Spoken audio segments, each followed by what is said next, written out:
السلام علیکم ورحمۃ اللہ وبرکاتہ۔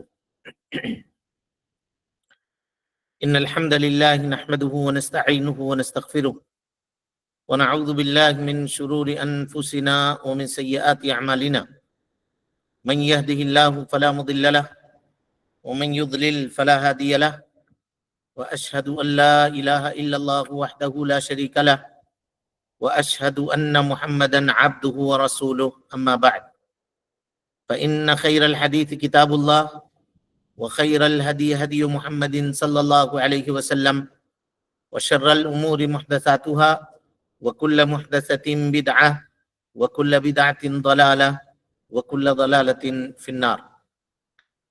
محترم حاضرین، سامعین و سامعات، ناظرین و ناظرات، تربیت اولاد کے سنہرے اصول کے عنوان پر منعقد کیے گئے اس درس میں ہم آپ تمام حضرات کا خیر مقدم کرتے ہیں اور اللہ رب العالمین سے یہ دعا کرتے ہیں کہ اللہ تعالی ہم سب کے مل بیٹھنے کو قبول فرمائے، علم دین، علم نافع سیکھنے، اس کے مطابق عمل کرنے، اس کی دعوت عام کرنے اور اس راستے میں آنے والی مصیبتوں کے اوپر اللہ رب العالمین ہم سب کو صبر کی توفیق نصیب فرمائے۔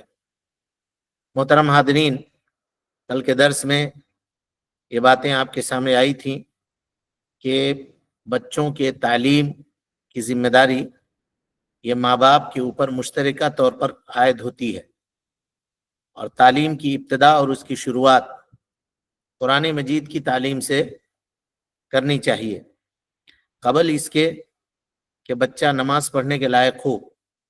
اس سے پہلے یعنی 7 سال کی عمر سے پہلے ہی اس کے لیے قرآن مجید کے تعلیم کا انتظام کرنا چاہیے، اور شریعت کے جو دوسرے احکامات ہیں، دین کے ارکان، ایمان کے ارکان اور اسلام کے ارکان، یہ چیزیں اس کو بتانی چاہیے۔ لا الہ الا اللہ کے معانی کیا ہیں، اس کے مفہوم کیا ہیں، احسان کسے کہتے ہیں، یہ ساری تعلیمات شریعت کی اس چھوٹے بچے کے ذہن میں ماں باپ کی ذمہ داری ہے کہ یہ اس کو راسخ کریں اور اس کے بنیاد کے اوپر اس بچے کی تربیت کرنے کی کوشش کریں۔ ہم لوگوں کا معاملہ یہ ہوتا ہے کہ ابتدا میں ہم اپنے بچوں سے بہت زیادہ پیار محبت کا اظہار کرتے ہیں، اور جب ان کو تعلیم دینے کی بات ہوتی ہے اس وقت تعلیم نہیں دیتے، اور وہ اس کو یوں ہی چھوڑ دیتے ہیں، سماج کے اور معاشرے کے حوالے کر دیتے ہیں۔ پھر جب بچہ بگڑ جاتا ہے 12 سال، 15 سال، 18 سال میں، تب پھر تربیت کی سوچتی ہے، تب اس کو بدلنا چاہتے ہیں۔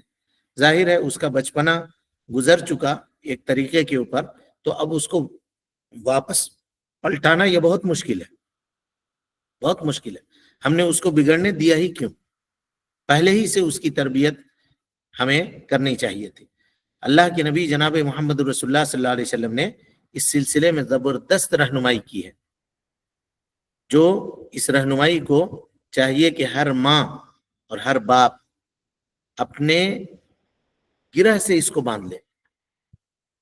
اگر اللہ تعالیٰ نے اولاد کی دولت سے اور اولاد کی نعمت سے اللہ رب العالمین نے ان کو نوازا ہے، تو ان کے لیے یہ نسخہ ہے، نسخہ کیمیا جس کو کہا جاتا ہے۔ اللہ کے نبی صلی اللہ علیہ وسلم کے یہ فرامین، ان کو وہ خوب اچھی طرح سے اپنے ذہن نشی کر لے، خوب اچھی طرح سے۔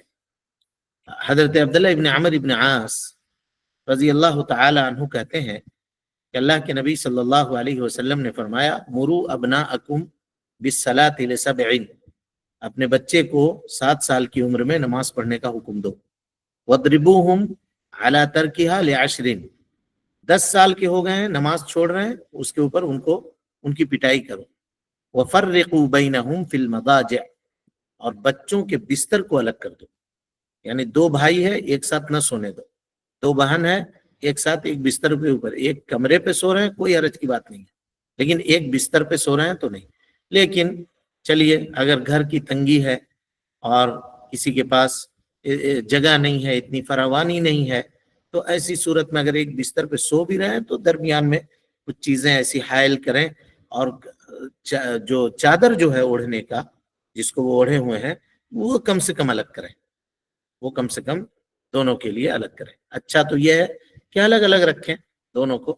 لیکن اگر اس کی گنجائش نہیں ہے، جیسا کہ سوال آیا کہ اس سے پہلے آ چکا ہے کہ گھر اگر چھوٹا ہے تو کیا کیا جائے، تو اس پہ جتنا تک فاتقوا اللہ ما استطعتم، جتنی کوشش ہو سکے اتنی بھر آدمی کو چاہیے کہ وہ اللہ رب العالمین کا تقوی اختیار کرنے کی کوشش کرے. ان کو نماز کا حکم دے اور نماز چھوڑنے کے اوپر پٹائی کرے، یہ اللہ کے نبی صلی اللہ علیہ وسلم نے فرمایا. اور اس کے بعد اس کو دینی تعلیم سے آراستہ کرے.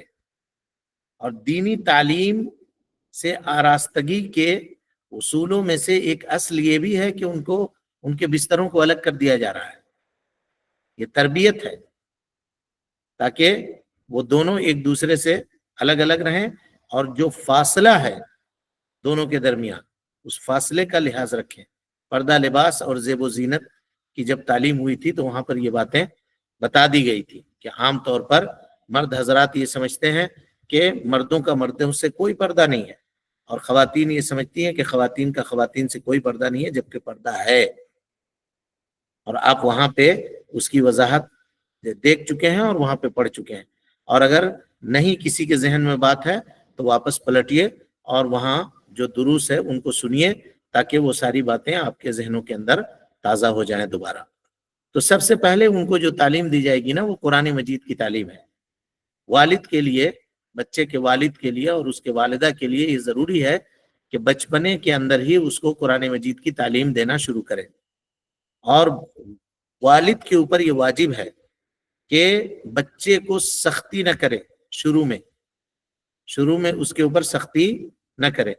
کچھ لوگ ایسے ہوتے ہیں کہ بچے ابھی چھوٹے ہیں، اس عمر کو نہیں پہنچے ہیں جب وہ ضرب کا متحمل ہوں، اس کو پتہ بھی نہیں کہ مارنا ہوتا کیا ہے.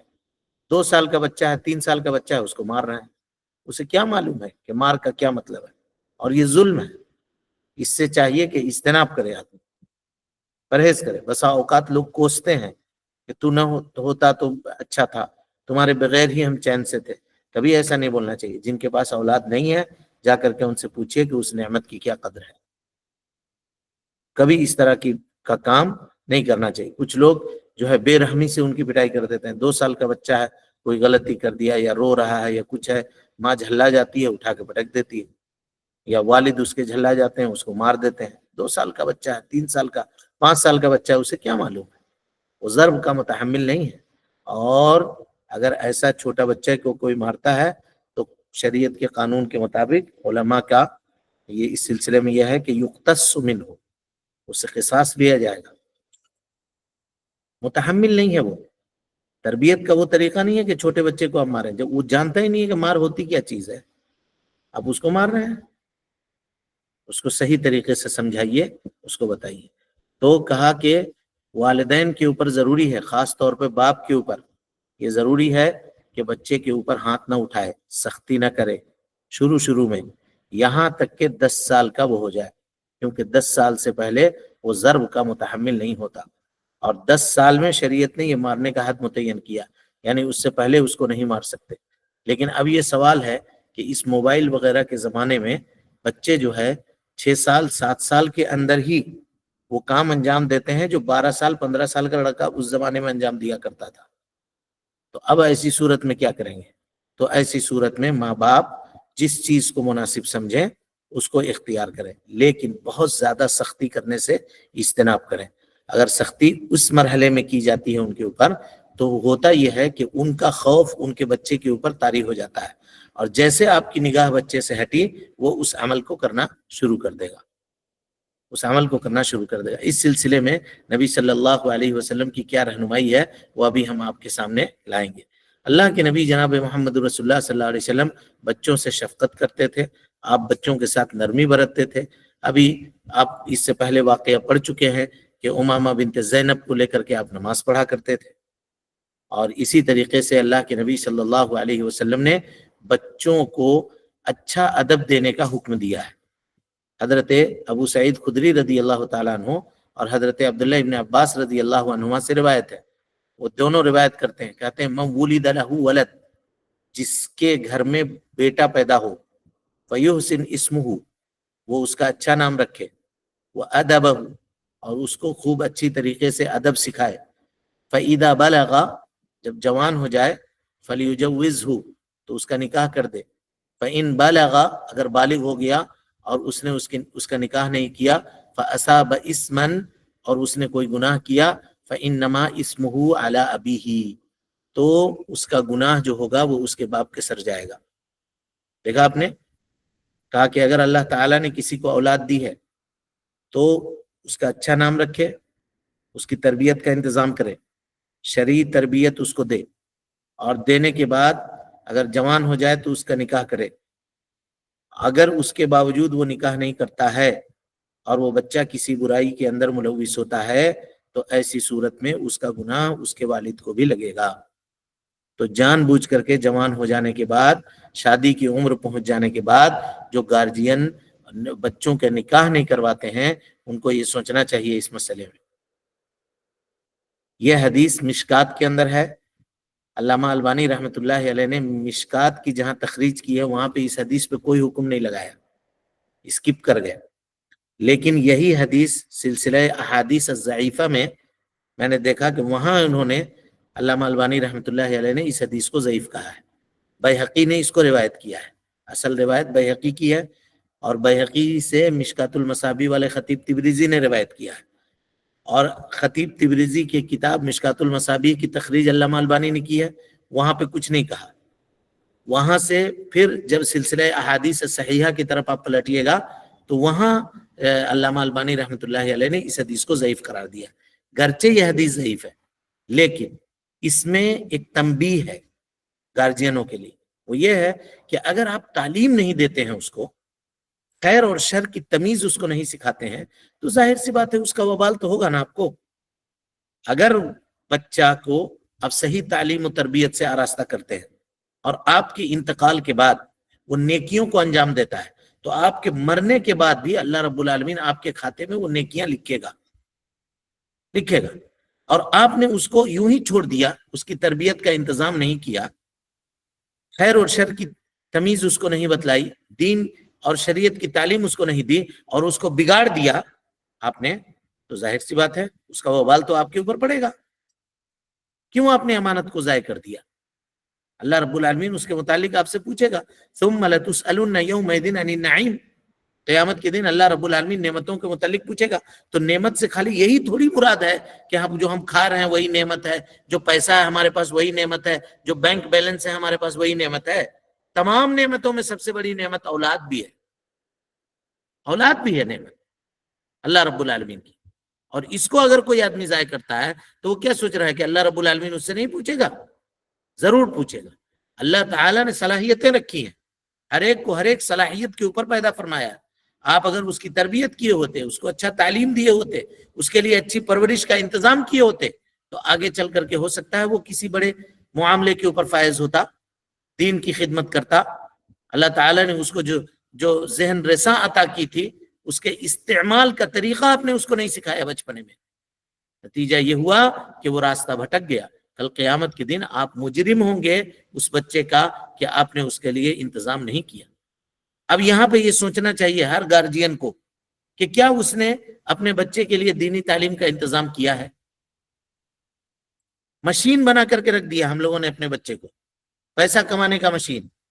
کمرشیل تعلیم کو کس سے جوڑ دیا؟ پیسہ کمانے سے جوڑ دیا.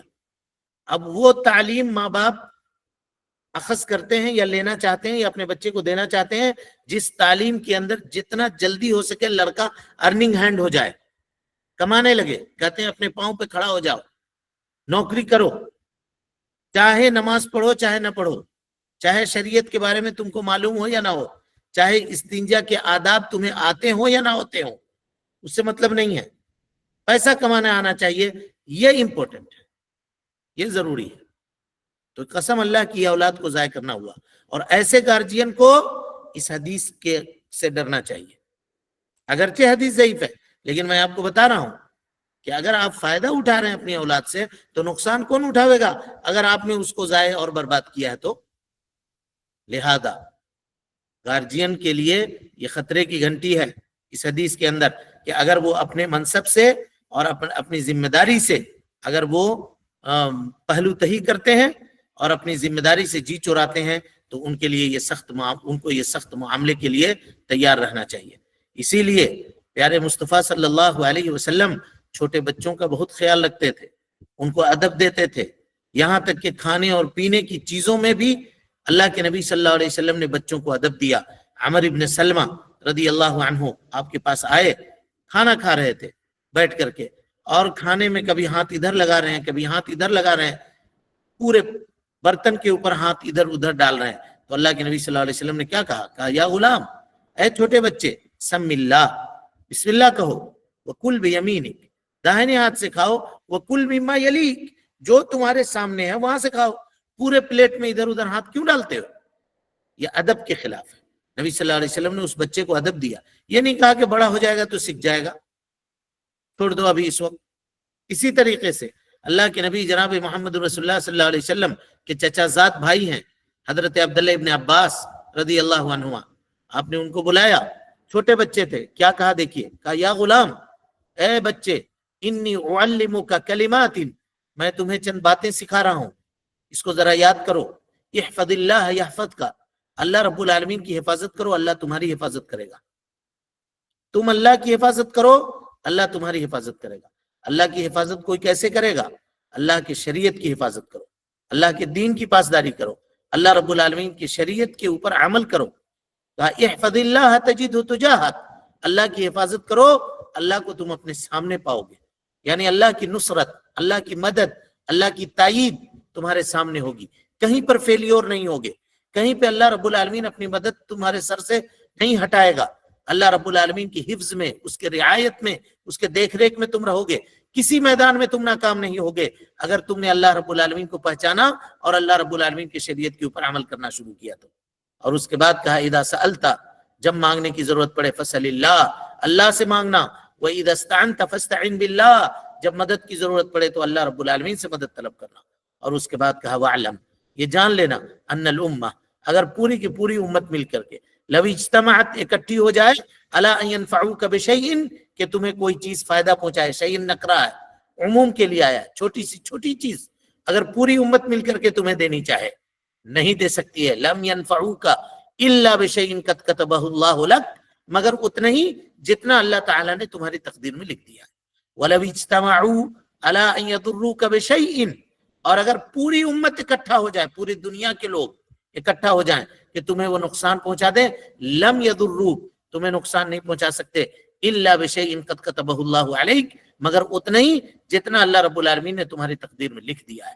رفعت الاقلام، قلم اٹھا لیے گئے، وجفت الصحف، صحیفے خشک کر دیے گئے، اب کچھ ہونے جانے والا معاملہ نہیں ہے۔ اسی لیے سارے معاملے کو اللہ رب العالمین کے حوالے کرو، اسباب اختیار کرو، اللہ رب العالمین کی شریعت کے اوپر عمل کرو، اللہ رب العالمین کو اپنے پاس پاؤ گے۔ اور دوسری روایت میں ہے ترمذی کے علاوہ، کہ احفظ اللہ، اللہ رب العالمین کی حفاظت کرو، تجدہ امامک، تم اللہ کو اپنے سامنے پاؤ گے۔ اور اللہ تعالیٰ کو تم پہچانو مالداری میں، جب خوشحالی ہو تمہارے پاس تو اللہ کو مت بھولو۔ عام طور پر لوگ خوشحالی میں اللہ کو بھول جاتے ہیں، اور مصیبت اور تنگی پریشانی میں اللہ ان کو یاد آتا ہے۔ تو کہا جب تمہارے پاس خوشحالی ہو تو اللہ کو نہ بھولو، اگر تم خوشحالی میں اللہ کو نہیں بھولو گے تو اللہ سبحانہ و تعالی تمہاری پریشانی میں، تمہاری شدت میں تم کو نہیں بھولے گا۔ اور تم یہ جان لو کہ جو چیز تمہیں نہیں ملی ہے وہ تمہیں نہیں ملنے والی تھی، اور جو چیز تمہیں مل چکی ہے وہ تم سے کوئی چھین نہیں سکتا۔ یہ جان لو کہ اگر اللہ رب العالمین کی مدد چاہتے ہو تو تم کو صبر کرنا پڑے گا، اور تم یہ چاہتے ہو کہ اللہ رب العالمین تمہارے لیے آسانی پیدا کرے تو وہ تکلیفوں کے بعد ہے۔ ان مع العسر یسرا فان مع العسر یسرا، یہ جان لو کہ ہر سختی کے بعد آسانی ہے، اور ہر سختی کے بعد آسانی ہے۔ اللہ رب العالمین سختی کے دن ہمیشہ نہیں رکھتا، ہر کالی رات کی صبح ہوتی ہے کہ نہیں ہوتی ہے؟ رات چاہے کتنی کالی کیوں نہ ہو جائے، کالی رات باقی رہتی ہے، ایک نہ ایک دن صبح ہوگی ضرور۔ مصیبتوں کے دن ختم ہوں گے، پریشانیوں کے دن ختم ہو گئے۔ مخلوق سے کیوں امید لگاتے ہو؟ اللہ رب العالمین سے امید لگا کر کے رکھو، اللہ رب العالمین تمہارے سارے مسائل کو حل کر دے گا۔ یہ کیسی توحید ہے، دیکھیے کیسا عقیدہ ہے۔ حضرت عبداللہ ابن عباس رضی اللہ تعالیٰ عنہ کے دل کے اندر بچپنے میں اللہ کے نبی صلی اللہ علیہ وسلم نے داخل کیا تھا۔ یہی وجہ ہے کہ بڑے بڑے سلطنت کو، بڑے بڑے معاملات کو خاطر میں نہیں لاتے تھے، آپ نہیں خاطر میں لاتے تھے. یہ تربیت آپ کی ہوئی تھی. پیارے مصطفیٰ صلی اللہ علیہ وسلم نے آپ کی تربیت اس بنیاد کے اوپر کی تھی. لہذا اس طرح کے عقیدے ہمیں چاہیے کہ ہم اپنے بچوں کو سکھائیں. یہ ایسی توجیہ تھی کہ اللہ کے نبی صلی اللہ علیہ وسلم کی اس تربیت نے امت کو ایک بڑا عالم دیا جس کو دنیا حبر الامہ کے نام سے جانتی ہے. حضرت عبداللہ ابن عباس کوئی ایسے ہی نہیں بن جاتا، اس کے پیچھے تربیت کے لیے یہ سارے معاملات ہوتے ہیں. کبھی بھی انہوں نے دنیا کے متاع اور دنیا کے مال و دولت سے اپنے آپ کو مرعوب نہیں ہونے دیا.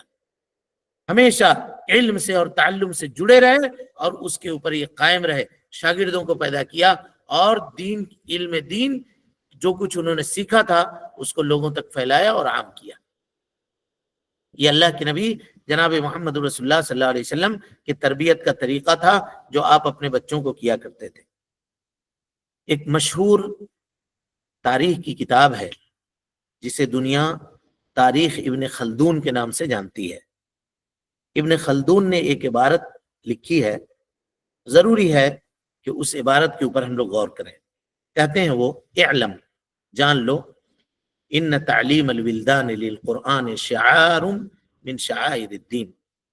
چھوٹے چھوٹے بچوں کو قرآن مجید کی تعلیم دینا یہ دین اسلام کے شعائر میں سے ایک شعیرہ ہے. اخذ به اہل الملہ، اہل اسلام نے اس کو پکڑا ہے اور اس کے مطابق مختلف شہروں میں وہ عمل کرتے رہے ہیں. مختلف شہروں میں وہ عمل کرتے رہے.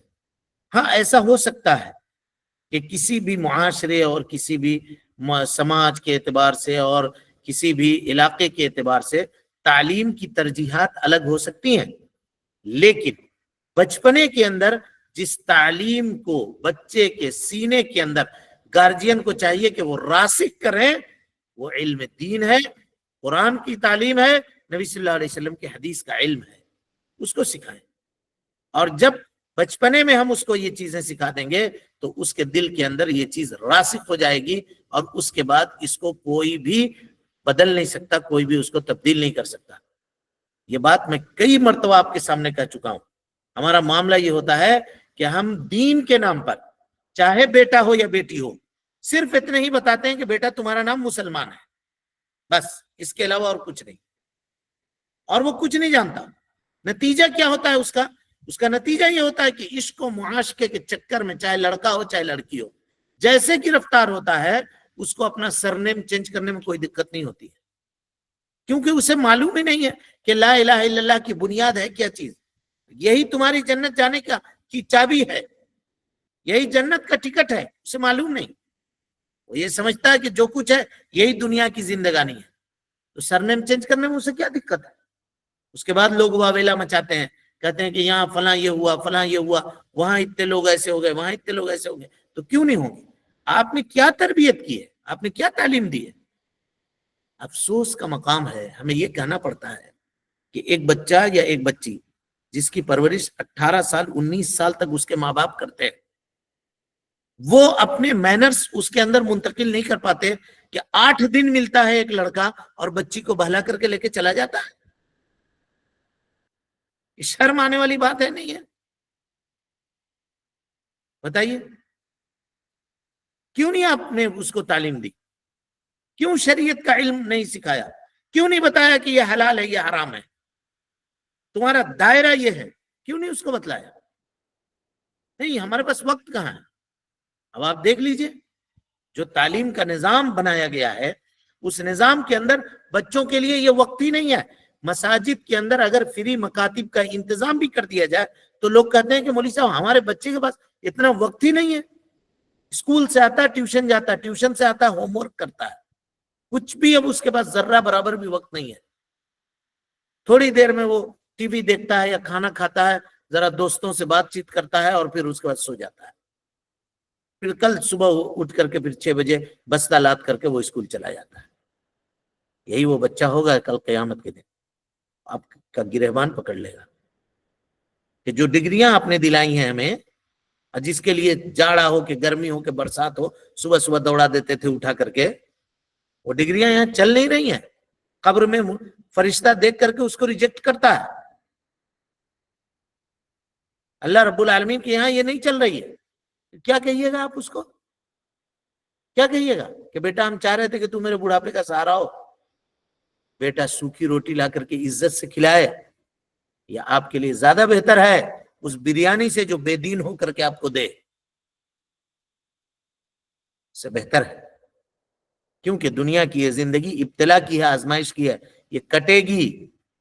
100 روپے دہاڑی کمانے والے کی بھی کٹتی ہے اور کروڑ روپے دہاڑی کمانے والے کی بھی کٹتی ہے، کٹ جائے گی. لیکن یہ پوری دنیا اور اس کی پوری رنگینیاں اور پوری رعنائیاں صرف کر کے اگر ہم قبر کی ایک رات کی سکون اگر خرید سکتے ہیں تو یہ ہمارے لیے سستا سودا ہے، مہنگا نہیں ہے. اس کو ہم جتنا جلدی سمجھ جائیں گے یہ ہمارے لیے بہتر ہے. تربیت اولاد کے اس عنوان پہ جتنا جلدی اس موضوع کو لوگ سمجھ جائیں اور اس کو جان جائیں یہ ان کے لیے بہتر ہے. جس قدر، اور آج یہ برننگ ٹاپک ہے، ہر محلے میں ہر معاشرے میں اس کو بتایا جانا چاہیے، اس کو پڑھایا جانا چاہیے کہ اولاد کی تربیت کس طرح سے ہوتی ہے، اور ماں باپ کو بیٹھا کر کے باضابطہ کاؤنسلنگ کرنی چاہیے کہ آپ کس طرح سے ان کو تعلیم دیں گے، کیسے کریں گے. ہماری وہ ترجیحات نہیں ہیں آج کل کے زمانے میں، آج کل کے زمانے میں وہ ترجیحات نہیں ہیں. مسجدیں ہمارے پاس ہیں، انفراسٹرکچر کے نام پر ہمیں کچھ بنانے کی ضرورت نہیں ہے. صرف انہی مسجدوں کو اگر ہم آباد کر دیں صبح و شام اور اس میں بچوں کو تعلیم دینا شروع کر دیں تو ہمارے لیے بڑا معاملہ ہو سکتا ہے.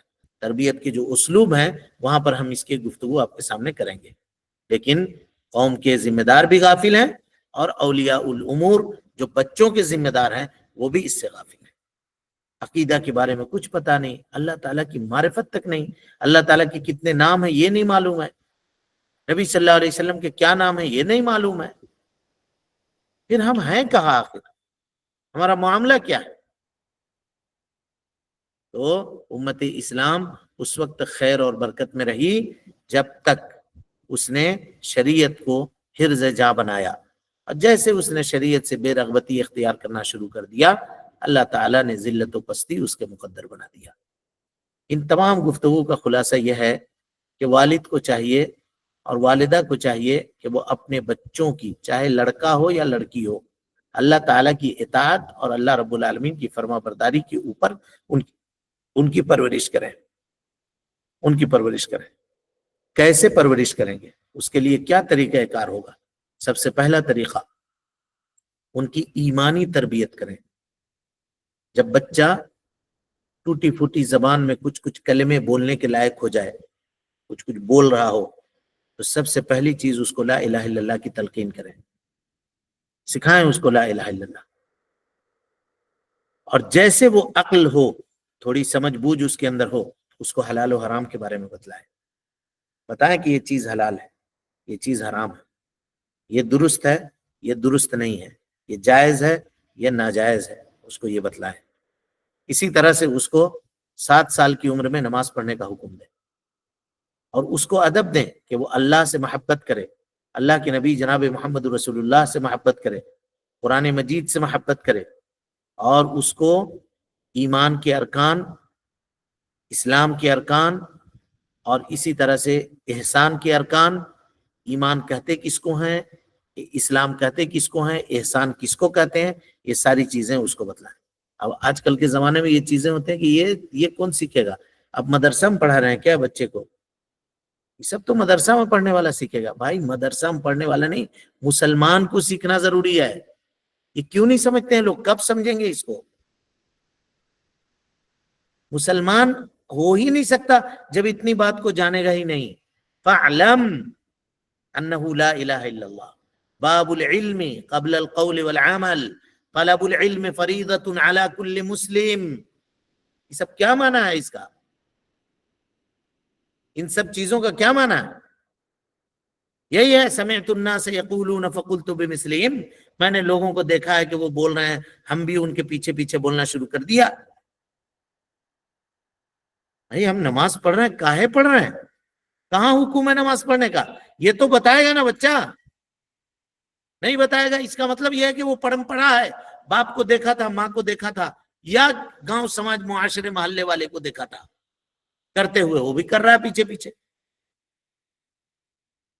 علم ہونا چاہیے، علم کی بنیاد پر عبادتوں کی بنیاد رکھی جائے گی، ویسے نہیں ہوگا۔ اور اللہ رب العالمین کا تقوی اور خشوع اور تنہائی ہو یا مجلس میں ہو، اللہ رب العالمین کے رڈار میں وہ ہے، اللہ رب العالمین کے نگاہ میں وہ ہے، اور اللہ سبحانہ و تعالی اس کو دیکھ رہا ہے۔ یہ ساری چیزیں اس کے دل کے اندر پیوست کرنی ہوگی۔ اگر بچپنے میں آپ نے اس کو سکھا دیا، یہ نہیں کہیے کہ دیکھو ابا دیکھ رہے ہیں، یہ مت کرو، تمہارے ابا دیکھ لیں گے تو بہت مشکل ہو جائے، اللہ دیکھ لے گا تو کیا سزا دے گا معلوم ہے تمہیں؟ ابا تو دیکھیں گے، امی تو دیکھے گی۔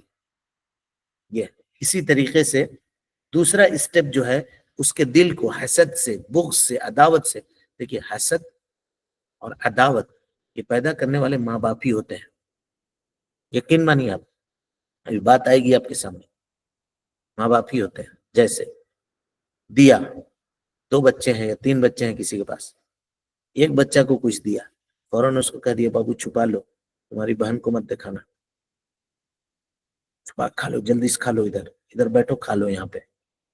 یہ آپ نے کیا کیا آپ نے؟ آپ ہی نے تو تعلیم دی ہے۔ کیا وہ حسد کرے گا؟ ہر چیز کو چھپائے گا وہ اس سے؟ کھاؤ بیٹا، دکھا کے بہن دیکھتی ہے تو کیا حرج ہے، تھوڑا سا دو اس کو بھی توڑ کر کے، اس میں سے تمہارا ہی تھوڑی ہے، اس کا بھی ہے۔ بانٹ کے کھانے سے برکت ہوتی ہے۔ اللہ رب العالمین ماں باپ یہی سکھاتے ہیں، اور اس کے بعد جب یہ بہو کے لیے چورا کر کے جیب میں بھر کر کے لے کر کے اندر جاتا ہے تو وہی ماں باپ کہتے ہیں کہ ہائے ہائے ہائے ہائے ہائے، بوڑھے ماں باپ کو بھول گیا، شرم نہیں آئی، بہو کے لیے چھپا کر کے لے کے چل جا رہا ہے، ہم لوگ یہاں پہ بیٹھے ہوئے ہیں بھوکے۔ کون سکھایا ہے چھپا کے کھانا؟ ابھی نہیں سکھایا ہے، سکھا کے بوڑھا کر دیا اس کو، اور بوڑھاپے میں کہہ رہے ہیں کہ وہ سدھر جائے۔ کس کی غلطی ہے جی؟ کتنی خرابی ہے سماج اور معاشرے کا۔ اور اس کے بعد پھر ماں کہے گی اس کا آنکھوں کا پانی مر گیا، جب سے تھا تو تب سے ٹھیک تھا، پھر یہ کہے گی کہ جب سے یہ آئی ہے دوپٹے کا ہوا اس کو لگ گیا، اس نے اس کو بگاڑ دی۔ ہاں، اس نے بگاڑ دی۔ آپ ہوا نہ لگا سکے 20 سال 25 سال تک؟ کیا کر رہے تھے آپ؟ کیوں نہ لگایا ہوا؟ کیوں نہیں تعلیم دی؟ آپ ہی نے سکھایا اس کو۔ دیکھو وہ آ رہا ہے، چھپا چھپا چھپا چھپا، فلانا آ رہا ہے، چھپا چھپا، وہ آ رہا ہے ادھر لے جاؤ ادھر چھپ کے کھا لو، ادھر بیٹھ کے کھا لو، ادھر اٹھ کے کھا لو، اس کو مت دکھانا، اس سے مت بتانا، اس کو مت بولنا، اس سے یہ مت کرنا۔ آپ ہی نے کیا ہے، ابھی نہیں کیا۔ ایک گھر میں اگر ہیں، ایک ہے، 2 بھائی کے ہیں تو دونوں بھائیوں کے اولاد میں کمپٹیشن ماں باپ ہی سکھاتے ہیں۔ کپڑا خرید کے لائے ہیں، مت بولنا کہ ہمارے ابو لے کر کے آئے ہیں، مت بولنا کہ وہاں سے آئے۔ ہم لوگ کہاں جا رہے ہیں کسی کو مت بولنا، کہہ دینا کہ فلاں جگہ جا رہے ہیں، کہیں گھومنے کے لیے نکل رہے ہیں، نہیں بولنا کہاں جا رہے ہیں۔ ماں باپ سکھاتے ہیں۔ پھر وہ بیوی کو لے کر کے جا رہا ہے اگر جوان ہو کر کے، تو چاہتے ہیں کہ ہم سے سچ بول کر کے جائے۔ کہاں جا رہا ہے؟ کائے کو بولے گا؟ کائے کو بولے گا؟ آپ ہی نے سکھایا ہے نا، تو بھگتیے۔ کون بھگتے گا؟ کوئی دوسرا بھگتے گا؟ یہی خرابی ہے، جہاں سے خرابی پیدا ہوتی ہے وہاں آدمی نہیں دیکھتا ہے، بعد میں چل کر کے الزامات دیتا ہے۔ تو اس سے اس کورس کی اہمیت کا آپ اندازہ لگائیے۔ اب اسلوب میں یہ باتیں آپ کے سامنے آئیں گی۔ اللہ رب العالمین سے دعا ہے کہ اللہ تعالی ہمیں اور آپ کو حسن عمل کی توفیق دے، ہم سب کی اصلاح فرمائے، نیکیوں کو قبول کرے، سیئات سے درگزر فرمائے، جب تک زندہ رکھے دین اسلام پہ زندہ رکھے، اور جب اٹھائے ایمان پہ اٹھائے۔ آمین۔ وآخر دعوانا ان الحمدللہ۔